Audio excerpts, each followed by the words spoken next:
Une question qu'on me demande souvent, c'est comment est-ce que je fais pour faire un mix en 3 à 4 heures? Parce que oui, en vrai, un mix, ça va me prendre maximum 3 à 4 heures. 4 heures, c'est déjà une portion très haute. C'est généralement plus entre 2, 3 heures et demie. Comment est-ce que je fais? Il y a des techniques pour implémenter ça, une véritable structure, si vous voulez, sur laquelle je vais m'appuyer pour réussir à faire des mix rapidement. Donc, si vous passez des jours, voire des semaines sur vos mix pour qu'au final, vous avez toujours l'impression que ça sonne de moins en moins bien, pour qu'au final, que vous perdiez la vibe originale de votre track, parce que c'est un petit peu le risque, c'est tout l'enjeu quand on mixe, c'est de garder cette vibe qu'on a créée à la prod. Si vous galérez, si vous avez l'impression qu'à chaque fois que vous essayez vraiment de mixer, vous détruisez un petit peu, vous allez plutôt moins bien sonner à la V10 plutôt qu'à la V2. Si ça vous parle, cette vidéo, elle est vraiment faite pour vous. Je vais vous donner une vraie structure sur laquelle vous appuyez et surtout, je vais vous montrer comment, en réalité, on prépare des sessions dans le milieu pro. Comment ça se passe?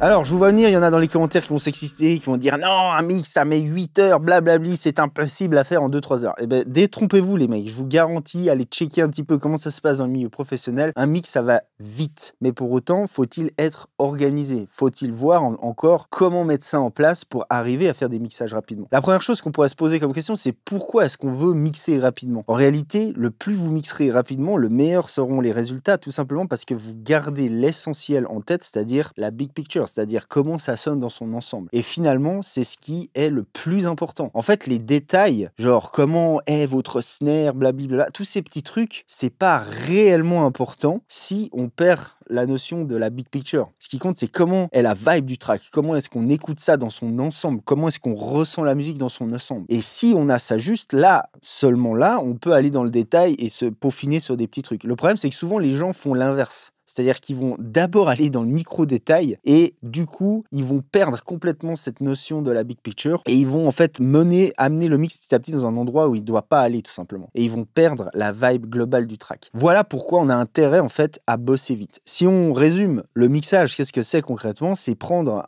tout un tas de décisions les unes derrière les autres. Faut dire un truc, je l'ai déjà dit 1000 fois, mais je suis obligé de le répéter ici, c'est que le mixage dépend évidemment de tout ce qui a été fait dans la prod, dans l'arrangement, etc. Mais à partir de là, on a une matière avec laquelle bosser et on doit prendre des décisions. Chaque décision va se stacker l'une par-dessus l'autre et chaque décision doit être solide. Parce que si en bas on prend une décision de merde, les autres vont se stacker dessus, ça va être de plus en plus bancal et ça va se péter la gueule. Et c'est ce qui arrive quand vous passez des jours, des mois, etc. Trop de temps en gros sur votre mix qui au final sonnera moins bien que les premières versions. C'est exactement à cause de ça. Donc voilà pourquoi on a intérêt de bosser vite. Maintenant, comment mettre en place les choses pour être le plus efficace possible, le plus productif possible et pour garder justement cette big picture. La première chose qu'il faut comprendre, c'est que dans un mix, en fait, il y a deux gros trucs à faire. Il y a toute une partie technique relou. Hein. Là-dedans, on peut dire editing, etc. Enfin, tout ce qui est préparation de session. Il y a des tâches, si vous voulez, redondantes à mettre en place. Et il y a toute la partie vraiment créative, qui est la partie décisionnelle. C'est-à-dire qu'on choisit, on fait ses décisions. Et ça, c'est la partie créative, artistique aussi, parce que c'est aussi de l'art de mixer. Et en fait, c'est ça qui compte. Donc, dans l'esprit,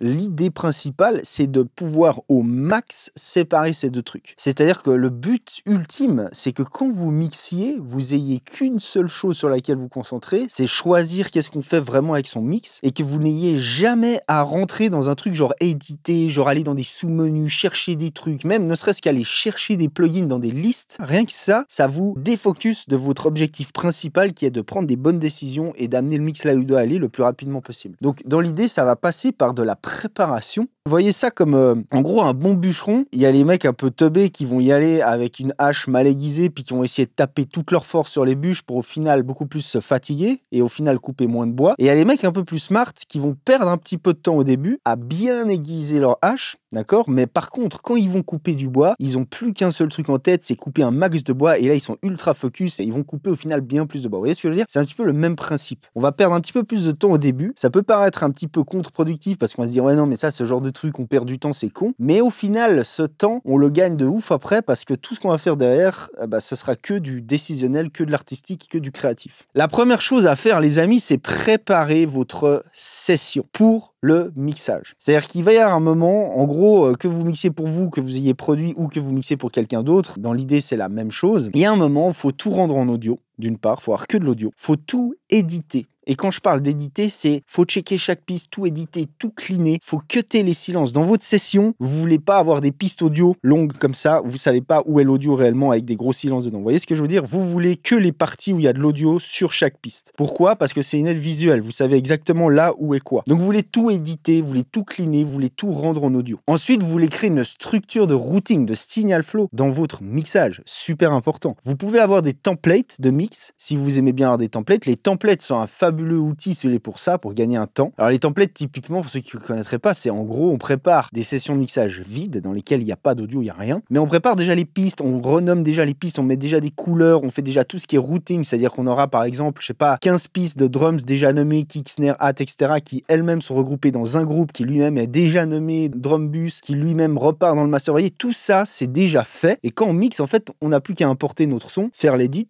hein, et là, on peut commencer à mixer. Par exemple, on n'est pas obligé d'utiliser de la template, mais dans l'idée, le but, c'est ça, c'est de préparer sa session, c'est-à-dire que quand on commence à mixer, tout soit déjà fait. Donc, l'editing, c'est le premier truc. Il faut éditer, il faut regrouper, structurer en termes de signal flow, c'est-à-dire regrouper vos éléments, regroupez vos drums ensemble, mettez-les dans un certain ordre. Il n'y a pas d'ordre prédéfini, il n'y a pas de règle. Trouvez votre workflow. Moi, je vais vous donner le mien parce que c'est celui que j'utilise, c'est un exemple sur lequel vous pouvez vous baser, mais vous n'êtes pas obligé de me recopier exactement. Vous pouvez faire le vôtre. Mais moi, j'aime bien, par exemple, toujours mes drums vont toujours commencer par kick. En fait, vont commencer par tout ce qui est basse, percussion qui contient des basses, et plus je vais descendre, plus ça va être des percussions qui vont vers les aigus. Donc au début, typiquement, je vais avoir kick, ensuite je vais avoir les snares, les claps, les percs, tout ce qui est mids, et après je vais avoir tout ce qui est aigu, métallique, hi-hat, etc., etc. Vous voyez? Et comme ça, je sais que toujours dans l'ordre, je sais que en haut dans mes drums, c'est toujours le kick en général. Ensuite, c'est les snares, etc. Et vous voyez ce que je veux dire? Ça me donne en fait un schéma sur lequel je peux m'appuyer et j'ai de moins en moins besoin de réfléchir quant à la navigation dans ma session. Je cherche ma piste de kick, je sais qu'elle sera tout en haut dans mon drum bus, et je sais aussi par rapport à la couleur, j'aurais même plus besoin de lire les pistes. D'accord? J'aurais plus besoin de lire ce qui est écrit. Ça veut pas dire qu'il faut pas renommer. Renommer vos pistes, c'est important, hein, mais moi, j'utilise vachement la couleur. Par exemple, chez moi, rouge, c'est le kick. Le kick est toujours en rouge dans toutes mes sessions. Les claps, les snares sont toujours en vert dans toutes mes sessions. Les hi-hats, tout ce qui est aigu, métallique, c'est toujours en jaune. Je sais d'office qu'est-ce qui est quoi juste en regardant la couleur. Ok? Donc faites ça pour tous vos éléments. Faites déjà vos groupes, vos sous-groupes. Faites déjà des sends si vous avez besoin. Faites déjà des aux return avec des reverbs, etc., des delays. Faites-en un peu trop à la base. Et ensuite, comme ça, quand vous avez besoin d'une reverb, bah, vous avez juste à send dans un, dans l'autre, tester. Et vous voyez ce que je veux dire? Tout va aller beaucoup plus vite. Et utilisez la couleur et l'editing pour vraiment pouvoir naviguer. Une autre chose que j'aime bien faire, c'est mettre aussi, suivant les sessions, dans l'ordre, plus ou moins, par rapport à l'ordre d'apparition. C'est-à-dire, admettons, on prend un groupe, je sais pas, j'ai tout mon groupe musique, dans lesquels, j'en sais rien, j'ai piano, violon, etc., admettons. Et bah, j'aime bien les mettre dans l'ordre d'apparition. Si par exemple, mon piano joue que au début du track, je vais le mettre en haut. Si ensuite, mes violons, admettons, jouent que dans le break, je vais le mettre au milieu. Vous voyez ce que je veux dire? Et comme ça, je sais que le plus je suis en haut dans un groupe, le plus, en fait, c'est quelque chose qui joue au début,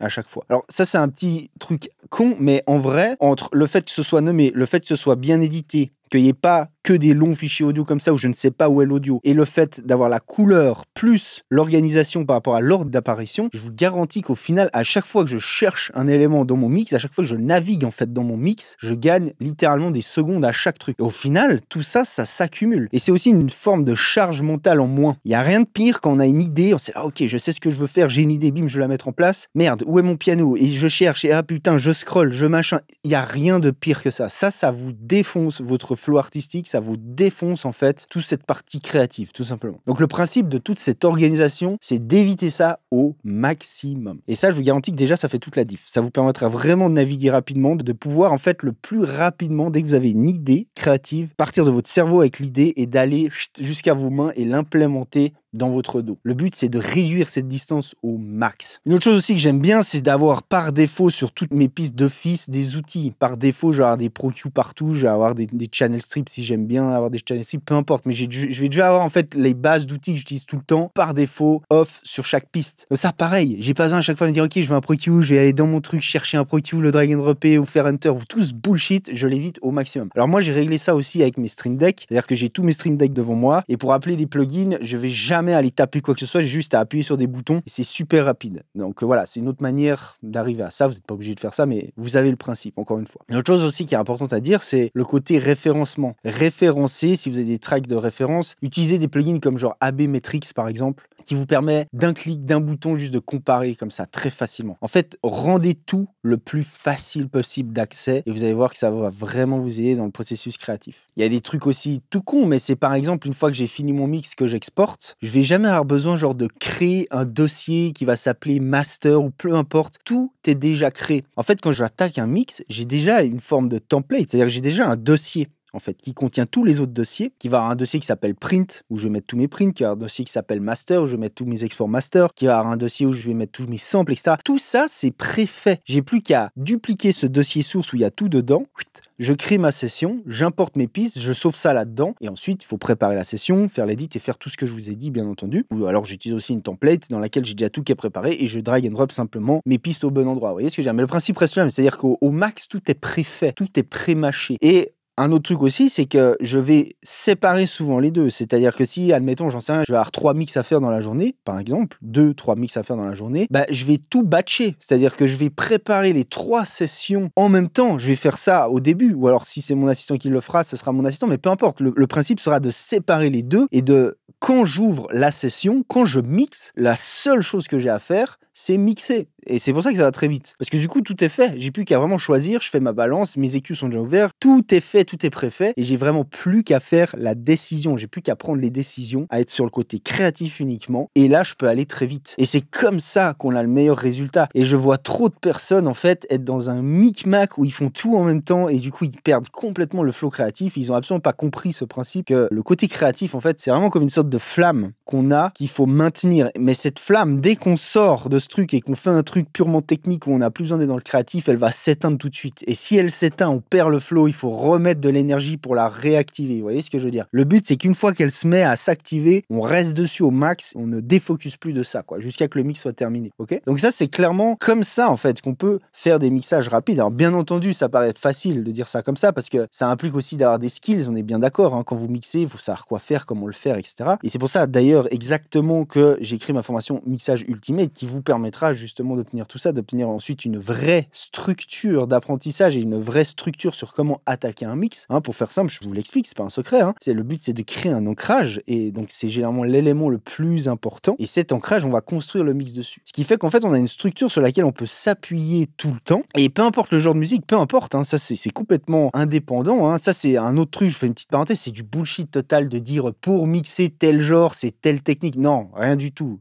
Chaque musique a ses codes, bien entendu. Chaque musique ont des sortes de marges dans lesquelles il faut être, si vous voulez, qu'il faut connaître. Mais ça, c'est simplement avoir une culture musicale pour les connaître, ces codes. Mais ensuite, comment on mixe? Un mix, c'est un mix. C'est pas différent de mixer un truc de hip-hop que de mixer un truc de rock. La seule chose qui va différencier, c'est quelles sont les décisions qu'on prend par rapport à tel et tel genre. Quelle est la balance qu'on fait? Est-ce que ça sonne comme du hip-hop? Est-ce que ça sonne comme du rock? Mais ça, c'est pas les techniques qu'on utilise pour y arriver. C'est le background qu'on a musical. C'est la connaissance qu'on a sur les codes de chaque genre. C'est pas les techniques de mixage. Mixer, c'est mixer. Les techniques qu'on utilise, c'est les mêmes. On fait de l'EQ, on fait de la comp, on mélange, on a des techniques, etc. Mais c'est les mêmes, ok? C'est une petite parenthèse, mais c'est important de le dire. Donc, dans ma formation, vraiment, je vous apprends tout ça. C'est-à-dire, je vous apprends vraiment la structure de base, appliquer cette technique de l'ancrage, aller droit au but pour garder justement comme ça cette big picture, garder cette vibe qu'on doit préserver et qu'on doit embellir dans un mixage, en fait, tout simplement. Et donc, ça passe bien entendu par toutes ces étapes qu'on a vues dans cette vidéo qui sont de préparer les sessions, quoi. C'est le plus important. Donc, si vous voulez vraiment vous former là-dessus, vous voulez aller vraiment plus deep, avoir une vraie structure, une vraie formation, là, je m'adresse vraiment à ceux qui souhaitent vraiment s'améliorer, avoir de vrais résultats. Si vous en avez marre de chercher des tutos partout, à gauche, à droite, d'avoir des brides d'infos, si vous voulez vraiment un truc solide où tout est réuni avec un vrai suivi, ma formation Mixage Ultimate, elle vient de sortir, elle est en offre pour le lancement pour l'instant. Si ça vous intéresse, je vous mets tous les liens en bas dans la description. Donc, appliquez ces étapes de préparation à vos mixages et vous allez voir que déjà, vous allez gagner un temps fou et au moins, vous pourrez vous focus sur ce qu'il y a de plus important pendant le mixage. C'est-à-dire garder la vibe, développer la vibe et garder la big picture pour essayer d'amener votre mixage le plus loin possible. Gardez en tête qu'un truc qui sonne parfait, en fait, sera toujours